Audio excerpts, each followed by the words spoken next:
Max is speeding by, but is interrupted. Dana mistakes her for being Juliet, a friend of hers who's a little worried about a guy named Logan. They have a brief conversation, where they talk about Kate, a girl who's been nice to Max, but apparently, she recently became really solitary, unlike before. Dana says she hopes that Kate doesn't end up like Rachel. Max remembers Rachel from all the missing posters. Apparently, she was a very full-of-life student, until suddenly, she went quiet, then missing. According to Dana, she may have had something going on with Mr. Jefferson. Max looks around the room, glimpsing at a pregnancy test, which makes Dana angry, so she reminds her that she was going somewhere. Max quickly snaps and heads outside again.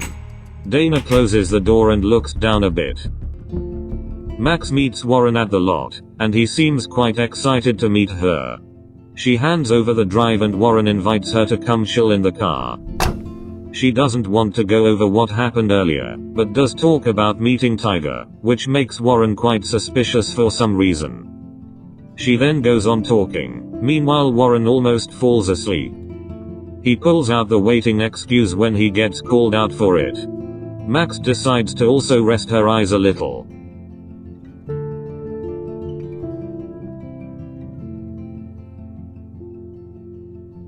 After a few moments, Max bugs Warren awake so she can tell him what happened. She had a vision in class, that she was being dragged into the bank that was attacked earlier that year. Warren has some guilt on his face when remembering it. She also mentions the bathroom incident, almost starting to cry, but Warren makes her feel better. Max looks out of the car and sees the officer from earlier, with Kate, but she can't make out what is going on. And because she forgot her bag, she doesn't have her phone or her camera.